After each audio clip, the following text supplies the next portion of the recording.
So the Kentucky Hemp series carries on, right? The Hemp lecture series carries on. I got some questions coming up. 4 strands of marijuana that's got high levels of cannabidiol. The CBDs are Charlotte's Web, Harlequin, Sour Tsunami, and Cannatonic. Now, I mentioned that at the very last thing, the last video, but unless you went all the way to, you wouldn't have known that. So that's going to be a question coming right up, okay? So the questions I got for you, this is just going to be a quick review. How did Thomas Massie, the Kentucky's 4th Congressional Republican Representative, assist with the legalization of hemp in Kentucky? Thomas Massie, he's a representative. How did he help, in Congress? How did he help get hemp legalized here in the bluegrass state? Which Republican agricultural commissioner was instrumental in the drive to getting Senate Bill 50, a.k.a. Hemp Bill, passed in Frankfort's legislature in 2013, thus making history, right? Who was the agricultural commissioner that actually got hemp? He was the most main person, right? He was the one who got the push. He was the steamroller. Which Republican state senator from Louisville was the main thrust to getting 2014 Senate Bill 120, the CBD Medical Marijuana Bill, passed? So again, which one was the main person? Of course, the whole legislature passed it, and the governor signs it. But there's, the author of the person, and that's the person who has to speak to everybody, making wheeling, dealing. Who was that person? So who was the person that got hemp passed, and who was the person that got the CBD medical marijuana passed in Frankfort? So these would be local politicians, right? Y'all barely even pay attention to the federal politicians, but I'm asking about Frankfort. Let's see how much you know about Frankfort. Which 5 Kentucky universities are going to participate in the Kentucky Department of Agriculture's hemp farming research? So only 5 Kentucky universities are going to participate in it. Which 5 are those? Okay. What active compound in hemp marijuana is a promising cure to Crohn's disease, PTSD, multiple sclerosis, epilepsy, and Dravet syndrome? Okay. So Crohn's disease, PTSD, multiple sclerosis, epilepsy, Dravet syndrome. There is an active compound in hemp marijuana that is a promising cure to all 5 of these ailments. Who's allowed to write a prescription for cannabidiol oil? So you got Senate Bill 120 of 2014 that passed, the medical marijuana. Who is allowed to write a prescription for that medical marijuana? How many active compounds are there in hemp marijuana total? How many active compounds? We know about THC, right? But how many total active compounds are there? What 4 varieties of marijuana contains high levels of CBD? First thing I told you all. Don't know if you memorized it or not, but I'm going to say it out loud. Maybe you'll memorize it when I say it. Okay, so let's start from the top. How did Thomas Massie, Kentucky's 4th Congressional Republican Representative, assist with the legalization of hemp in Kentucky? He's the one that had wrote or sponsored the Federal Farm Bill Hemp Amendment. There's 3 people that had wrote it, so he was one of the main co-sponsors that had actually submitted the amendment and got the entire Congress to go ahead and pass it. So the Federal Farm Bill, it always gets passed every year, but this amendment was put on by Thomas Massie and 2 Democrats from out of state. But this Republican was one of the main people that had got the amendment passed, so therefore it allows Kentucky to get past the federal regulations that would have stopped it had the amendment not been there. Which Republican agricultural commissioner was instrumental in the drive of getting Senate Bill 50, a.k.a. the Hemp Bill, passed in the Kentucky Frankfort's legislature 2013? That's, of course, James R. Comer. Okay, he's a Titan, James R. Comer. He has a 2,300 acre farm. He got hemp passed, okay? James R. Comer. You should just know that. He's a Republican also. Which Republican state senator from Louisville was the main thrust to getting the 2014 Senate Bill 120 CBD Medical Marijuana Bill passed? Julie Denton. Julie Denton is the woman, and she's the man, right? She's the woman. She's the man. But she's the one that had got it passed. Bad attitude. I don't like any of her policies or anything that she actually stands for, but she got this thing passed, and it was impressive. Okay, I like Thomas Massie. I like James R. Comer. I like Rand Paul. Okay, I'm not a Mitch McConnell supporter like at all. I think these guys are half right about half of their issues. Right, they're anarchists. They're wrong on the social spending, but they're right when it comes to personal freedom and personal privacy. What 5 Kentucky universities are going to participate in the Kentucky Department of Agriculture's hemp farming research? You got Kentucky State University, Frankfort, Murray State University, UK, EKU, and UofL. Those are the 5, okay? And that's it. Those are the only 5 that's going to be participating in this hemp bill. So if you're not University of Louisville, Eastern Kentucky University, University of Kentucky, Murray State University, or Kentucky State University, then you're not going to be participating in this hemp experiment of James R. Comer's. And you should petition. You should try to get yourself, because every university or college in Kentucky has a right, or has the ability, or has the legality, the laws in place for them to be able to do it, as long as James R. Comer says that it's okay for you to do it. What active compound in hemp marijuana is a promising cure to Crohn's disease, PTSD, multiple sclerosis, epilepsy, and Dravet syndrome?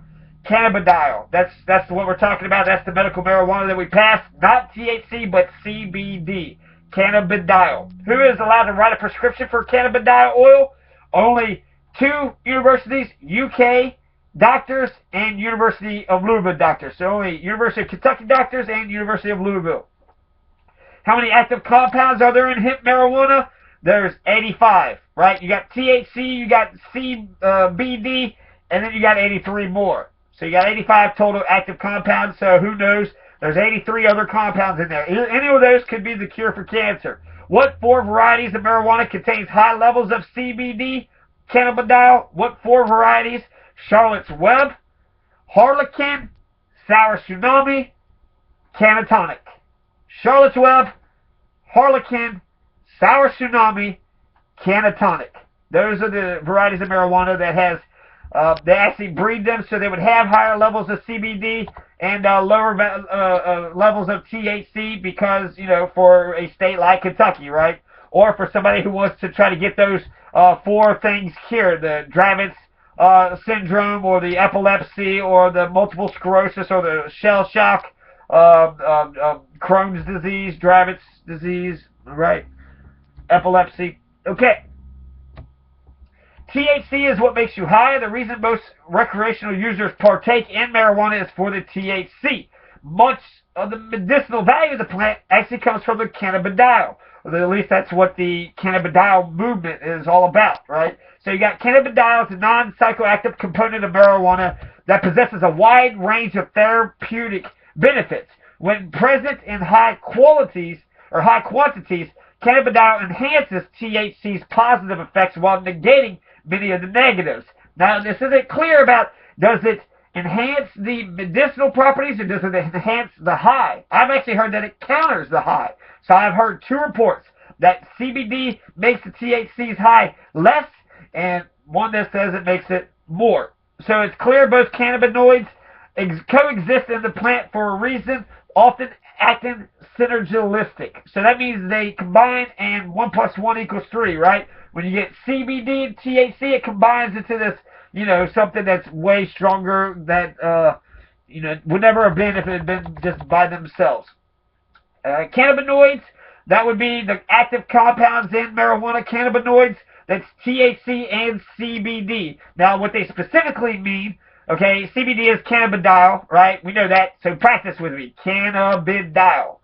Cannabidiol. Cannabidiol.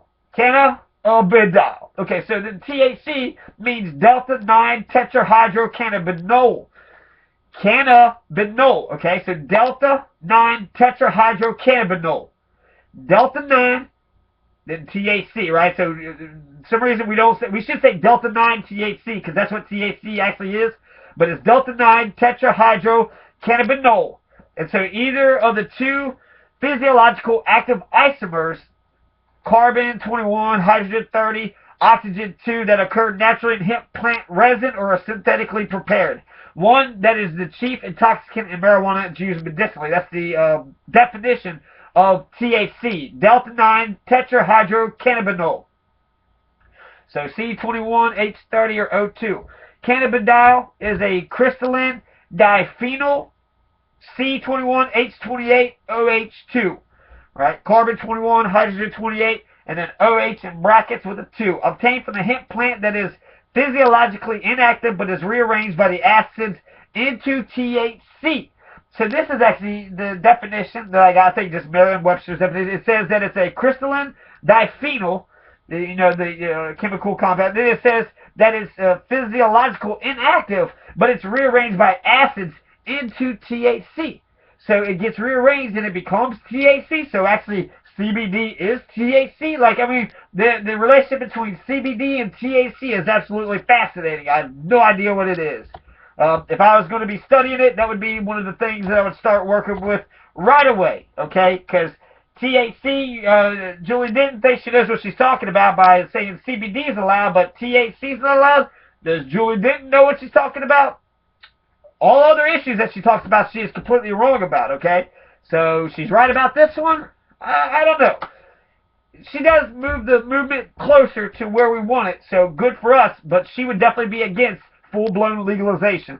The problem is growers realized decades ago that THC is what sells. It provides the floating, euphoric feeling people associate with marijuana. In order to enhance THC content, cannabidiol has been bred out of many strains, leaving users with a highly psychoactive experience, but not necessarily the healthiest, especially for those with pre-existing mental disorders. So if they already have a pre-existing mental disorder, then it doesn't help. THC hasn't been helping this stuff. That's what I just read, right? THC is what sells. It's the euphoric feeling. To enhance the THC content, the CBD has been bred out of it, okay? But yeah, so that's not a very good thing, since CBD might be the thing that actually cures you, since people, I think, the Jamaican hash oil, they're just isolating the THC. So if they're getting the cannabidiol out of that hash oil, then they're actually might be getting out the compound that's going to help you out, okay? So the THC and CBD, I think you need them both. I think you need them both, okay? This is a marriage made in heaven, okay? This is the most beautiful marriage ever, CBD and THC. Thankfully, the objective of growers is beginning to change. Recent research suggests that CBD is the most important part of the plant. It's giving THC a run for its money, that's for sure. So growers and medical dispensaries,